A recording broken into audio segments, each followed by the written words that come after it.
কেমন আছো বন্ধুরা? আশা করি ভালো আছো। আচ্ছা, তোমরা কি ইসরায়েল জাতির কথা জানো? জানো নিশ্চয়ই।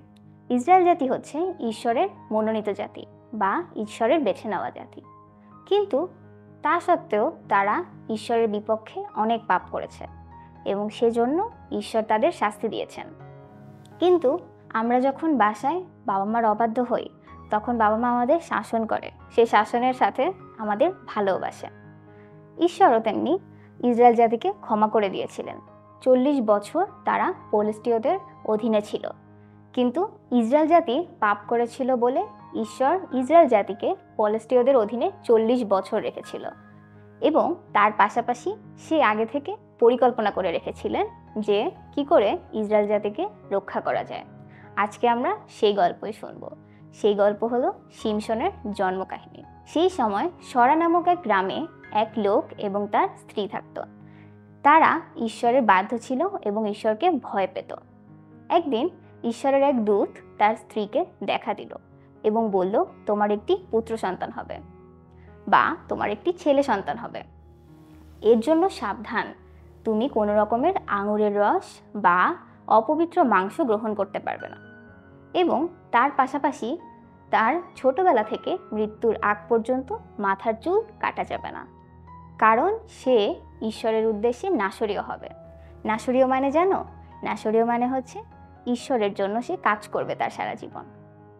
এখন মনোহ নামের সেই লোকের স্ত্রী খুব ভয় পেয়ে গেল এবং সে যেয়ে তার স্বামীকে বলল যে ঈশ্বরের এক লোক আমাকে দেখা দিয়েছেন এবং সে বলেছে যে আমার একটি ছেলে হবে এবং কিছু নিয়ম দিয়ে গিয়েছে। তারপর সে তার স্বামীর কাছে গেল। সে খুবই ভয় পেয়েছিল, কারণ সে বন্ধ্যা ছিল। বন্ধ্যা মানে কি জানো? বন্ধ্যা মানে হচ্ছে যার কোনোদিনও ছেলে বা মেয়ে হবে না, যার কোনোদিন সন্তান হবে না। তখন তার স্বামী শোনার পর বলল যে আর কি বলে গিয়েছে সেই লোক? তখন সে বলল যে সেই লোক আমাকে বলে গিয়েছে যেন আমি আঙুরের রস, কোনো রকমের অপবিত্র মাংস না খাই এবং এই সন্তানের জন্মের পর থেকে যেন চুল না ফেলা হয়। এরপর মনোহ নামের সেই লোকটি ঈশ্বরের কাছে প্রার্থনা করলেন যে ঈশ্বর, তুমি তোমার সেই লোককে আবারও আমার কাছে পাঠাও। ঈশ্বর তার প্রার্থনার উত্তর দিলেন। সেই স্ত্রীলোকের কাছে আবার সেই লোক দেখা দিল। তখন সে বলল, আপনি একটু অপেক্ষা করুন, আমি আমার স্বামীকে ডেকে আনি। তখন সে তার স্বামীর কাছে গেল এবং বলল যে ঈশ্বরের সেই লোক আবার এসেছেন, তুমি আমার সাথে চলো। তারপর মনোহ তখন তার স্ত্রীর সাথে সেই লোকের কাছে গেল আর জিজ্ঞেস করলো, আপনি কি সেই লোক যে আমার স্ত্রীকে দেখা দিয়েছিলেন এবং বলেছিলেন যে আমাদের একটি পুত্র সন্তান হবে? তখন সে বলল, হ্যাঁ, আমি সেই লোক। এরপর মনোহ জিজ্ঞেস করলো, আপনি দয়া করে আমাদের বলবেন যে কি কি নিয়ম পালন করতে হবে আমাদের? তখন সেই লোক বলল যে আমি আগে যা বলে এসেছি সেগুলোই পালন করতে হবে। এরপর মনোহ বলল যে আপনি একটু অপেক্ষা করুন, আপনার জন্য আমরা একটু মাংস এবং খাবারের ব্যবস্থা করব। আমাদের বাসায় যখন অতিথি আসে, বাবা মারা কি করেন? তখন তাদেরকে খাওয়ান, তাই না? ঠিক সেরকম। কিন্তু সেই লোকটি বলল, আমি কিছু খাবো না, তুমি বরং ঈশ্বরের উদ্দেশ্যে কিছু ফসল এবং একটি মেষ শাবক উৎসর্গ করো। মনোহ তার কথা শুনল এবং একটি পাথরের বেদির উপর মেষ শাবক এবং কিছু ফসল দিয়ে সেখানে আগুন ধরালো। শেষে সে প্রশ্ন করলো সেই লোককে, আপনার পরিচয় কি? যখন আপনার কথা সত্য হবে আমরা লোককে কি বলবো? সে তখন বলল যে আমার পরিচয় দেওয়া সম্ভব না। তখন একটি আশ্চর্যজনক ঘটনা ঘটল। সেই জ্বলন্ত বেদির উপর সেই লোক ঝাঁপ দিল। এই দেখে মনোহ এবং তার স্ত্রী ভয় পেয়ে গেল এবং তারা উপর হয়ে পড়ে গেল। তারা ভাবছিল হয়তো ঈশ্বর তাদের মেরে ফেলবে, কারণ তখন তারা উপলব্ধি করল যে ইনি কোনো লোক ছিলেন না, তিনি ছিলেন ঈশ্বরের এক দূত। তারপর মনোহর স্ত্রী বললেন যে হয়তো ঈশ্বর আমাদের মারবেন না, কারণ তিনি আমরা যে উৎসর্গ করেছি তা গ্রহণ করেছেন। সেই স্বর্গদূতের কথা মতো তাই হলো এবং তাদের একটি পুত্র সন্তান হলো। তার নাম তারা রাখলো শিমশন। শিমশন মানে হচ্ছে সূর্য। সূর্য যেমন অনেক শক্তিশালী, এই লোকও ছিলেন সেরকমই শক্তিশালী। আজকের গল্প থেকে আমরা কি শিখলাম? ইসরায়েল জাতি ঈশ্বরের মনোনীত জাতি হওয়া সত্ত্বেও অনেক পাপ করেছে, কিন্তু ঈশ্বর সে জাতিকে ভালোবাসতেন বলে তাদের পাপ থেকে উদ্ধার করার উপায়ও তিনি বের করে রেখেছিলেন। সেটার পরিকল্পনা হিসেবেই ঈশ্বর শিমশনের জন্ম পরিকল্পনা করেছেন। তিনি চেয়েছেন যে শিমশনের জন্ম হওয়ার পরে শিমশন যেন ইসরায়েল জাতিকে রক্ষা করে। তার মানে শিমশন ছিলেন নাসরীয়, অর্থাৎ ঈশ্বরের জন্য তার জীবন ছিল নিবেদিত। আমরা প্রতিদিন অনেক ভুল করি, কিন্তু ইসরায়েল জাতির মতো ঈশ্বর আমাদেরকে ভালোবাসেন এবং আমাদের এই সকল অন্যায় ক্ষমা করে দেন। ধরো এই মোমবাতিটা হচ্ছে আমাদের জীবন এবং আগুনটা হচ্ছে আমরা যে অন্যায় করি সেই অন্যায়গুলো। যখন আমরা মোমবাতিটা জ্বালাবো তখন কি হবে? মোমটা আস্তে আস্তে গলতে থাকবে না? ঠিক সেইভাবে যখন আমরা পাপ করি, অন্যায় করি, তখন আমাদের জীবনও কি আস্তে আস্তে নষ্ট হয়ে যেতে থাকে। যখন আমরা ঈশ্বরের আশীর্বাদের নিচে আসি তখন কি হয়? আমরা সেই পাপ থেকে মুক্তি পাই। আমাদের যত অন্যায় থাকে সেখান থেকে কি আমরা রক্ষা পাই। দেখো আগুনটি নিভে গেল। তাহলে আজকে আমরা কি শিখলাম? যে শিমশন এবং তার বাবা মা ঈশ্বরের বাধ্য ছিল এবং ঈশ্বর তাদের দিয়ে যা করাতে চেয়েছিলেন তারা সেই অনুযায়ী কাজ করেছিল। আমাদেরও তাহলে তাদের মতো ঈশ্বরের বাধ্য হয়ে চলতে হবে। আজকে তাহলে এই পর্যন্তই, পরের এপিসোডে দেখা হবে। কি অবস্থা বন্ধুরা, আজকে আমরা একটা গল্প শুনেছি না? বলতো গল্পটা কাকে নিয়ে ছিল? শিমশনকে নিয়ে। শিমশনকে নিয়ে তোমরা আজকে যা কিনা শুনেছো এখান থেকে কয়েকটি জিনিস, যেমন সে অনেক শক্তিশালী ছিল, তার লম্বা লম্বা চুল ছিল এবং তাকে ঈশ্বর পৃথিবীতে পাঠিয়েছে যেন সে ইসরায়েল থেকে রক্ষা করতে পারে। আজকে আমরা শিমশনের চুল কিভাবে আমরা বানিয়ে পারি ওইটা আমরা দেখব।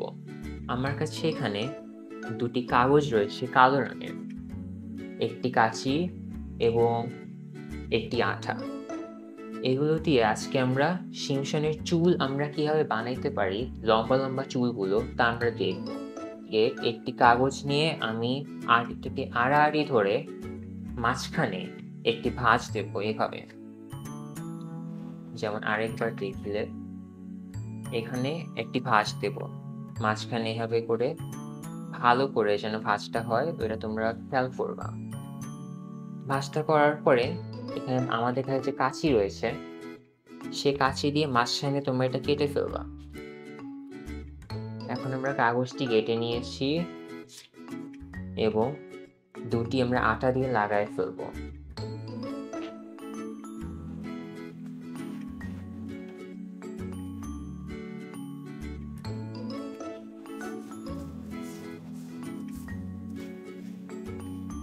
এখানে আমি আমার মাথার মাপ হিসাবে কাগজটি লাগিয়ে নিয়েছি এবং তোমরা তোমাদের মাথার মাপ মতো এটা কেটে ফেলবে। তারপর কেটে ফেলার পর এটা তোমাদের মাথার মধ্যে এভাবে ধরবে। ধরার পরে তোমরা দেখবে যে এটা তোমাদের মাথার মধ্যে বসছে নাকি না। যতটুকু তোমাদের মাথার মাপ হিসাবে বসবে ততটুকুর মধ্যে তোমরা তোমাদের আঠাটা লাগিয়ে নেবে।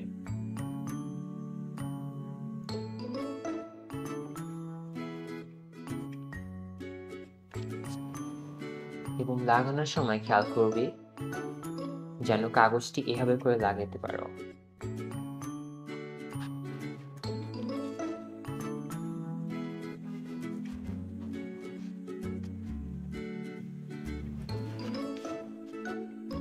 দেখছো তোমরা কেমন হয়েছে এটি? আচ্ছা, এটি তোমাদের একটা কাগজ ছিল। এখন দ্বিতীয় যে কাগজটি, এটার মধ্যে তোমরা প্রথমে আড়াআড়ি এটাকে ধরে উপর দিকে একটা ভাঁজ দেবে এভাবে করে, খালি এতটুকু ভাঁজটা দেবে। এটা আমাদের মাথার মধ্যে বসবে, কিন্তু এটা আমাদের শিমশনের চুল হিসাবে আমরা পর্যন্ত লাগিয়ে দেবো আঠা দিয়ে। আমাদের যে কাঁচিটি আছে, কাঁচি দিয়ে আমরা এভাবে করে চিকন চিকন করে কেটে ফেলবো এবং কাঁটাটি এইখানে তোমরা যে ভাঁজটা দিয়েছো ভাঁজটি পর্যন্ত থাকবে। পুরোটা কাটার পরে তোমরা কাগজটাকে মাঝখান দিতেও একটা কেটে ফেলবে।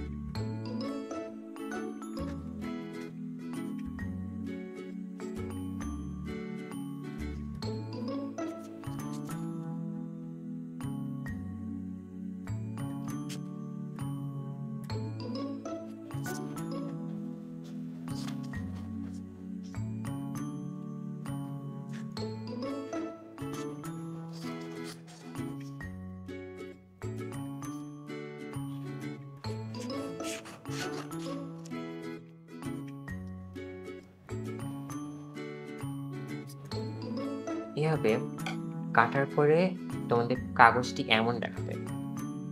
এখন এইখানে যে তোমরা কাগজটি মাঝখানে একটা ভাঁজ দিয়েছিলে, ভাঁজটাকে তোমরা আরেকটি ভাঁজ দেবে এভাবে,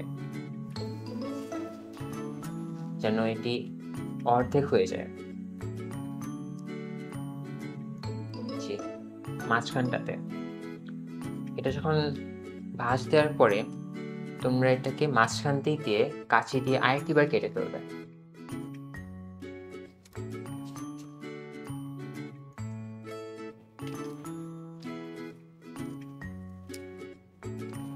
দেখো বন্ধুরা, এখন আমি এটা কাগজটি কাটার পরে দুটি অংশ হয়ে গেছে। এখন এই দুটি অংশ তোমরা খুলে ফেলবে এভাবে, যে ভাঁজটি ছিল। আমরা এটা আঠাটা বাইরে দিয়ে লাগাবো, কারণ ভিতর দিয়ে লাগাইলে খুলে যেতে পারে পড়ার সময়। বাইরের দিক দিয়ে এই যে আমরা যে ভাঁজটা খুলে ফেলেছিলাম, এই খুলে ফেলা ভাঁজটার মধ্যে আমরা আঠা লাগিয়ে ফেলবো। লাগানোর পরে আমরা এটি এই বড় অংশটার সাথে জোড়া লাগিয়ে দেব এবং আঠাটি বড় অংশের সাথে লাগানোর পরে আমরা কিছুক্ষণ রেখে দেব, যেন আঠাটা শুকিয়ে যায়, নতুবা বাইরের দিক দিয়ে যে আমরা লাগিয়েছিলাম এটা আমাদের খুলে যাবে। এটি একটি চুল আমাদের লাগানো হয়ে গিয়েছে এবং দ্বিতীয় যেটি, ওটারও ভাঁজটি খুলে ওটার আরেক পাশে লাগিয়ে ফেলবো।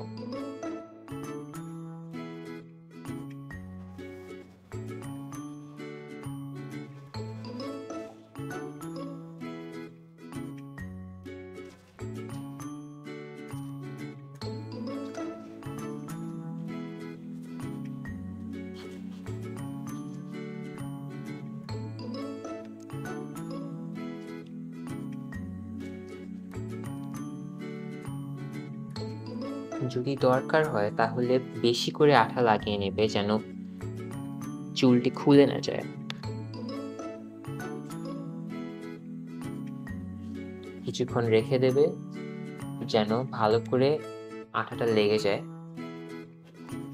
এই যে, তাহলে আমাদের হয়ে গেল সিমসনের চুল।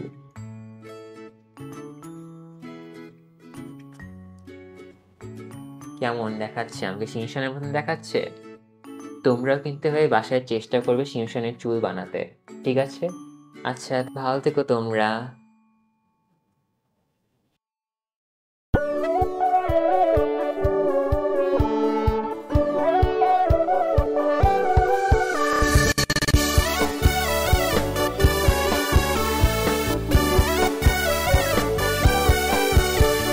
রোদের মাঝে প্রভু তোমার প্রশংসা করি, বৃষ্টির মাঝে প্রভু তোমার প্রশংসা করি। রোদের মাঝে প্রভু তোমার প্রশংসা করি, বৃষ্টির মাঝে প্রভু তোমার প্রশংসা করি। তালি তালি দিয়ে তুরি তুরি মেরে পথ পথ চেয়ে বসে রই। দূরে দূরে বসে কাছে কাছে এসে সুরে সুরে সুরে কথা কই। দূরে দূরে বসে কাছে কাছে এসে সুরে সুরে সুরে কথা কই।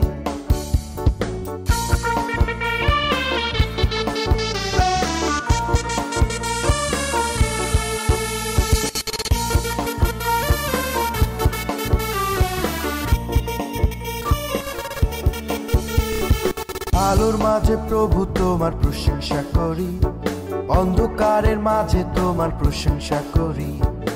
আলোর মাঝে প্রভু তোমার প্রশংসা করি, অন্ধকারের মাঝে তোমার প্রশংসা করি। তালি তালি দিয়ে তুরি তুরি মেরে পথ পথ চেয়ে বসে রই। দূরে দূরে বসে কাছে কাছে এসে সুরে সুরে সুরে কথা কই। দূরে দূরে বসে কাছে কাছে এসে সুরে সুরে সুরে কথা কই। রোদের মাঝে প্রভু তোমার প্রশংসা করি, বৃষ্টির মাঝে প্রভু তোমার প্রশংসা করি।